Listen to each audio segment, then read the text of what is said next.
Good afternoon. Welcome to another segment of the Jermaine Brown Sports Talk Show. Today is Thursday, April the 24th, 2014. I want to talk about the New York Knicks, Phil Jackson and the New York Knicks. Now,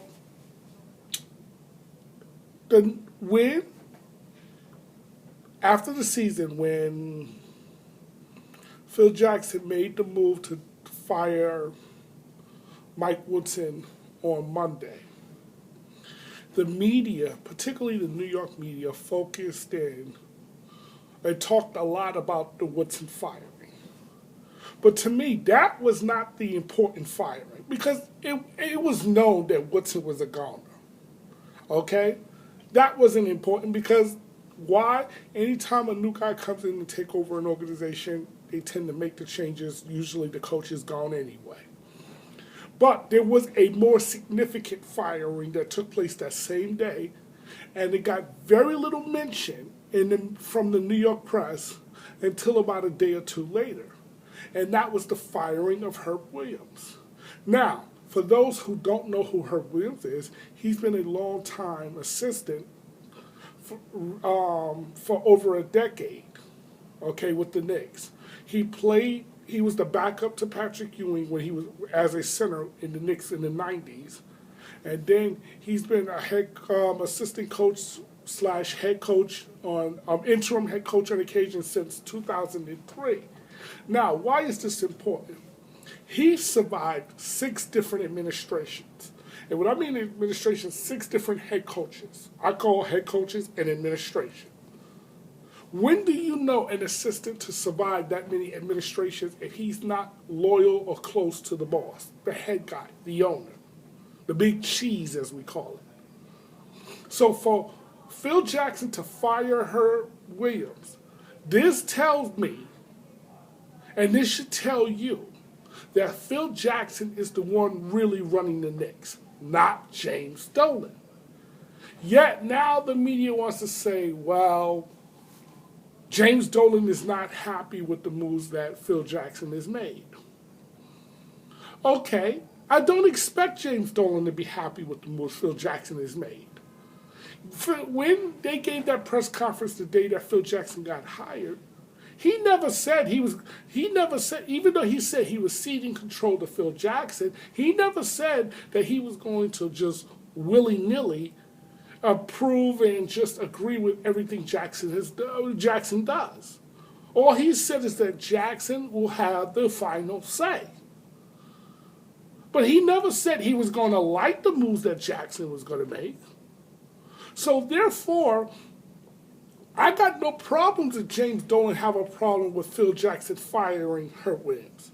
What I don't want James Dolan doing is overriding Phil's decision. That you don't want, because then Phil can just take his ball and go home. Phil will just easily say, you know what, I'm out of here. You're overruling me. I don't want to have nothing to do with the Knicks anymore. And guess what? James Dolan, you'll be the one holding the bag. But now the media wants you to think, well, oh, he's interfering because he doesn't like what Phil... No, he's not interfering, folks. But he does have a right to voice an opinion. He is the owner of the team. He does have an opinion on the matter. He does have a right to voice his displeasure or something. And I knew that James Dolan wasn't going to like that move, because that wasn't a very popular move. But to me, it was a move that was necessary because why? It shows who's really in charge. And that's Phil Jackson. Okay? This was a very important move by Phil Jackson. Now, Phil Jackson just made another important move, and it was a very strategic move. And I didn't like the move. I loved it. And that is, yesterday, he basically gave an interview where he basically challenged Carmelo Anthony. He basically told Carmelo Anthony and the fans of the New York Knicks, we want Carmelo back, but we're not going to pay you max money. Max money would be 5 years, $130 million. Well, if he gets that, he's making about $30 million a season. Okay? You can't have Carmelo Anthony making $30 million a season, because here's why: if he's making $30 million a season, then when you try to sign another max guy, there goes you're at the cap again, which prevents you from putting the right kind of team around him. So no, you're going to ask that Carmelo take less money to do it. But I'm glad that Phil did it, and especially the way he did it, through the media. I bet you that was another move that James Dolan didn't like, because James Dolan don't like when his people in authority have interactions with the media, unless it's required. And in this case, it was not required for Phil to do that. But I'm glad that Phil did that, because what Phil is doing is he's setting a precedent, folks. This is a new day in Knick land. Gone are the days of the Knicks having a bunch of bad contracts on their books. Gone are the days of the Knicks being over the salary cap and can't make no maneuvers. Gone are those days. There's a new sheriff in town. So far, Phil Jackson has already paid dividends, as far as I'm concerned. He has already established that there is a new culture on 33rd Street and 7th Avenue. Okay? And everybody, including James Dolan, had better get on board, get used to it. Because as long as he's running things, he's going to do things his way. Some moves is going to be dumbfounded, like signing Lamar Odom. I mean, truthfully, I'm not really in favor of that move.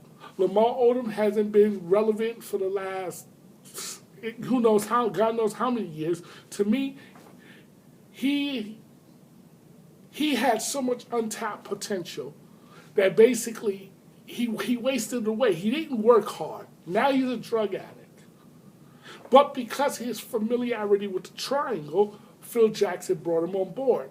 Now, my thinking is that the reason that Phil brought Lamar Odom on board is to help teach the other players the triangle. He wanted as many guys who's familiar with the triangle on the Knicks as possible. And make no mistake about it, folks.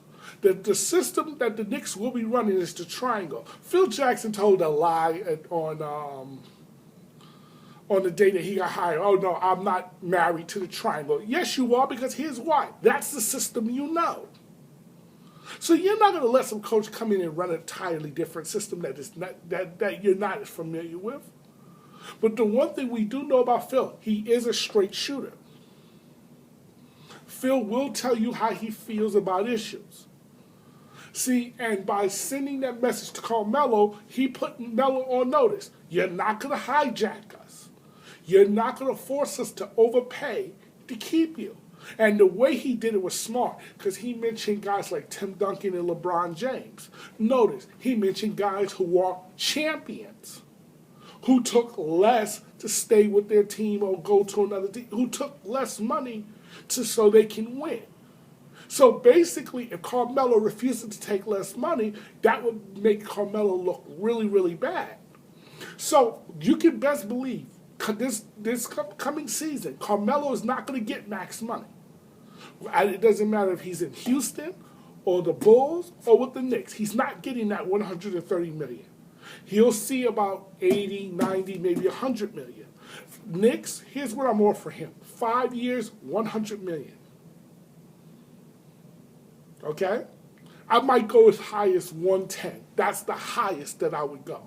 Then I'm going to take the rest of that money and put it into getting the type of players and building the right team around him so he can consistently win, including winning championships, putting them in a position to win championships. But it's going to be hard to do that if you give him the $130 million.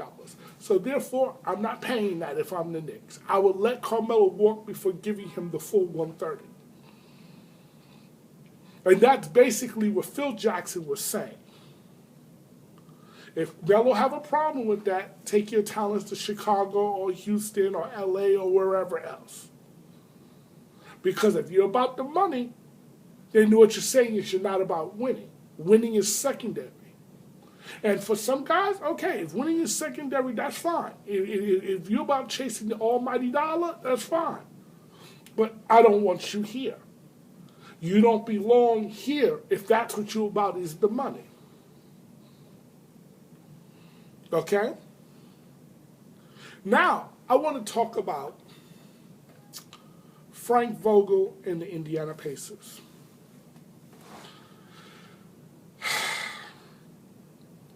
I like Frank Vogel. I don't know what's going on there with the Indiana Pacers, but whatever it is, get your acts together and get it together fast. You should not be struggling with a team like Atlanta. Atlanta took a 1-0 series lead, but basically Indiana came back the other night and they won. Indiana cannot afford to allow this to become a long series. You cannot afford to allow Atlanta to believe that they can beat you. You do not want a long drawn out series, not against Atlanta. You're far superior than Atlanta is. Okay? Now, I know there's talk of making some lineup changes, and some people were suggesting that Roy Hibbert get benched. And I'm not necessarily against that, but I'm going to tell you another guy who should be benched. And that's George Hill. Because to be really honest, if you got to put Paul George on Jeff Teague, then what good is George Hill again? Please explain to me George Hill's value. You're supposed to be the point guard, yet I got to put a forward on your opponent because you can't guard him. You have no use to me. You don't score. You're not a scorer. You're not a great passer. You're not a great ball handler. Okay? You're just a taller version of Raymond Felton. I don't need you. So what I need, to me, what I would do, I would have him come off the bench. Maybe that would help kickstart this team. I don't know what Roy Hibbert's problem is, but whatever it is, buddy, get it fixed. Because you're better than this. You've been playing like a bum the last few months. Ever since the All-Star break, since they made that trade of getting rid of moving Danny Granger, the Indiana Pacers have not been the same team. Okay? They have got to fix whatever the issue is because you're talented enough to challenge Miami. The question is, do you have the mental aptitude and fortitude to challenge Miami? See, that's the question. That's the question we have. But the way you're playing, you may not even get past Atlanta. Or even if you somehow survive Atlanta, you got Washington right now waiting in the wings for you. And guess what? They're an exciting young little team there. And they got a bad point guard, bro. I mean, that point guard, John Wall, is bad. And I don't mean bad in a bad way. I'm talking about bad in a good way. That guy is a baller. I knew that when I watched him in Kentucky. That kid is a baller. And now he is actually matured. He's grown up. When he first came in the league, he went behind the ears. No, he wasn't ready to assume that leadership. But you could tell with him and Beal and Nene, these are the leaders of the team. And they, right now, Washington, they are pushing Chicago around. They're beating Chicago. They're quicker than Chicago. They actually have shown themselves to be more talented than Chicago. Chicago can't seem to deal with Washington. Strange, isn't it? But if Indiana's not careful, even if you get by Atlanta, you may not beat Washington. I can see Washington getting to the conference championship now. If I'm Miami, that might be the team I'm looking at. I'm keeping an eye on Washington. Because we're all looking at Indiana. It's Washington you might need to be a little bit more concerned about. Now, when I come back, I'm going to get to that whole pine tar incident there with the Michael Pineda and the New York Yankees. Welcome back to the Jermaine Brown Sports Talk Show. Today is Thursday, April the 24th, 2014. I want to now discuss that whole incident that took place in Boston yesterday with Michael Pineda with the New York Yankees. Now, apparently, I didn't see the game, so I'm just going off secondhand accounts. So that is my disclaimer. But he apparently gave up a couple of runs in the first inning, got a little nervous, went into the dugout, whatever, put some pine tar on his neck, came back out and got busted. Now, first of all, it's an embarrassment to the Yankees that this happened. It's embarrassing. You never want to get busted or caught doing something like this. But second of all, it was too obvious. That, come on, 1 minute you don't have anything on your neck, the next inning you come out, you got something on your neck, come on. You know, he didn't do a very good job hiding it. Now, there's an old saying that I heard, maybe it came from Bobby the Brain Heener, you know, the wrestling announcer, if you ain't cheating, you ain't trying, you know. Okay? Win if you can, lose if you must, but always cheat. I love those little sayings and all that stuff. But if you're going to cheat, you got to do a better job of cheating. That being said, I don't know the reason why he chose to do it. But it's okay to have a bad outing. It would not have hurt. It's not going to kill you. You had, all right, you know, but the one thing you don't want to do is get busted for cheating. It just looks bad. Okay? And, I mean, now it's just been reported that he's been suspended for 10 games, assuming he appeals it, which he probably will. Because, first of all, for a pitcher, those suspensions don't really equal the same. Now, if he was suspended for 10 starts, that's different. But 10 games, no. For a pitcher, it's not like a regular position player. Because a position player, if he's suspended for 10 games, he can lose 10 literal games. For a pitcher, he might miss just 2 starts. If that.